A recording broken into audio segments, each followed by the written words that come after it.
आज की ये कहानी, ये सिर्फ एक कहानी नहीं है, बल्कि हमें बहुत कुछ सोचने पर मजबूर करती है।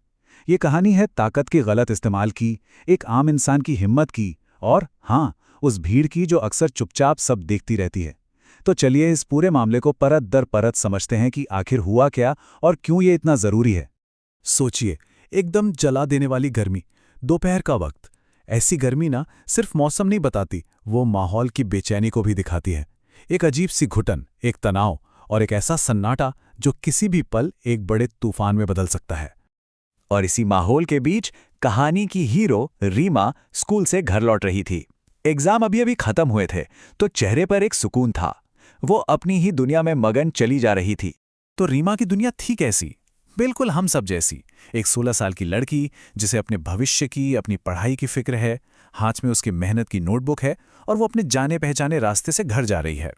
ये समझना इसलिए ज़रूरी है क्योंकि जुल्म और अन्याय अक्सर ऐसी ही साधारण जिंदगियों पर सबसे गहरा वार करते हैं।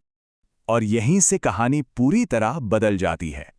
तब क्या होता है जब वर्दी, जो हमारी सुरक्षा के लिए होती है, वही डर की सबसे बड़ी वजह बन जाए। ये सिर्फ एक ऑफिसर की कहानी नहीं, ये उस सोच की कहानी है। यहां पर पावर का खेल देखिए। एक वर्दी वाला अचानक एक आम लड़की का रास्ता रोक लेता है।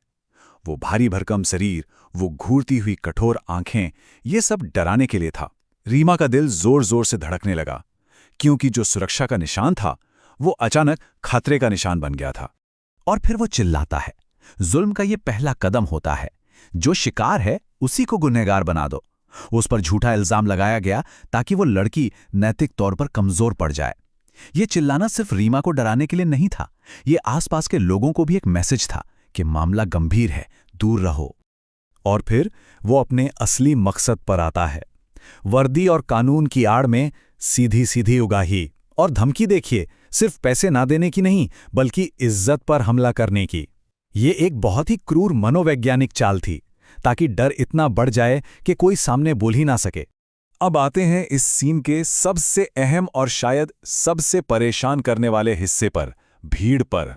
लोग जमा तो हो गए, लेकिन कोई आगे नहीं आया। क्यों? इसे बायस्टैंडर इफेक्ट कहते हैं। सब सोचते हैं कोई और मदद कर देगा, और सब बस अपने मोबाइल से वीडियो बनाने लगे। वर्दी का डर सब पर भारी था। और फिर उसने वो किया जो किसी ने सोचा भी नहीं था।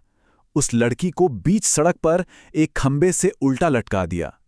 ये सिर्फ क्रूरता नहीं थी, ये एक ऐलान था कि मैं कानून से ऊपर हूं और कोई मेरा कुछ नहीं बिगाड़ सकता। ये एक मैसेज था, सिर्फ रीमा के लिए नहीं, बल्कि उस पूरी भीड़ के लिए। लेकिन जब जुल्म अपनी सारी हदें पार कर देता है ना, तो कहानी में एक हीरो की एंट्री होती है। एक ऐसा किरदार जो उसी सिस्टम का हिस्सा है, लेकिन उसकी सही आत्मा को समझता है। और यहां से खेल पूरी तरह पलटने वाला था। तभी अचानक भारी बूटों की एक आवाज सुनाई देती है। एक ऐसी आवाज जिसमें डर नहीं, बल्कि एक अलग ही तरह का रौब था। और जानते हैं क्या हुआ? भीड़ अपने आप दो हिस्सों में बंट गई। लोग असली और नकली ताकत में फर्क समझते हैं। अब ये देखिए, एक ही वर्दी, लेकिन दो बिल्कुल अलग अलग चेहरे। एक तरफ वो पुलिस वाला, जुल्म, बुजदिली, वर्दी का अपमान। और दूसरी तरफ कर्नल दीपक वर्मा, इंसाफ, हिम्मत और वर्दी का असली सम्मान। मतलब साफ है, प्रॉब्लम वर्दी में नहीं है, उसे पहनने वाले की नीयत में है। और फिर वह आवाज गूंजती है, किसकी हिम्मत हुई कि मेरी बेटी को इस हाल में लटकाया? ये सिर्फ एक बाप का गुस्सा नहीं था, ये एक जिम्मेदार नागरिक और एक फौजी की ललकार थी, जिसने उस ऑफिसर के बनाए डर के माहौल को एक पल में चकनाचूर कर दिया। और फिर कर्नल वर्मा ने बहुत समझदारी से कहा, ये जुल्म है और जुल्म बर्दाश्त नहीं होगा। जैसे ही उन्होंने ये कहा, ये लड़ाई सिर्फ उनकी बेटी की नहीं, बल्कि वहां खड़े हर इंसान की लड़ाई बन गई।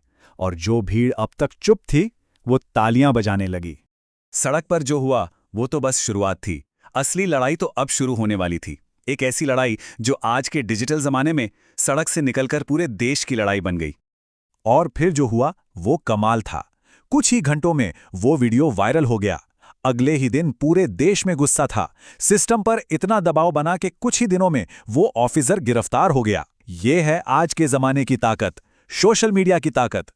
रीमा अब सिर्फ एक लड़की नहीं रह गई थी, वो हर उस इंसान की आवाज बन गई थी जिसके साथ कभी न कभी कहीं न कहीं अन्याय हुआ था, पर वो डर के मारे चुप रह गया। वो हम सबकी आवाज बन गई थी। लड़ाई सड़क से सोशल मीडिया तक और अब अदालत तक पहुंच चुकी थी। ये असली इम्तिहान था। अब सवाल ये था कि क्या हमारा सिस्टम खुद को ठीक कर सकता है? सोचिए जरा, वही ऑफिसर कटघरे में खड़ा था, बिना वर्दी, बिना रॉब के, और फिर जज ने फैसला सुनाया, नौकरी से बर्खास्त, सख्त सजा और एक सीधा साधा मैसेज कि वर्दी जुल्म करने का लाइसेंस नहीं है।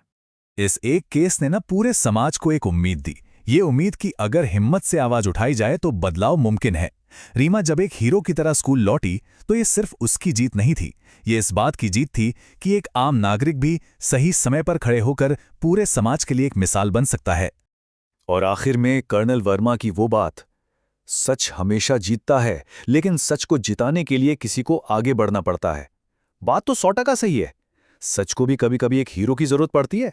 तो आखिर में बस एक सवाल सोचिए, अगर हर बेटी को, हर इंसान को जिसे दबाया जा रहा है, उसे परिवार और समाज का ऐसा ही मजबूत सहारा मिले, तो क्या हमारे समाज में अन्याय के लिए कोई जगह बचेगी?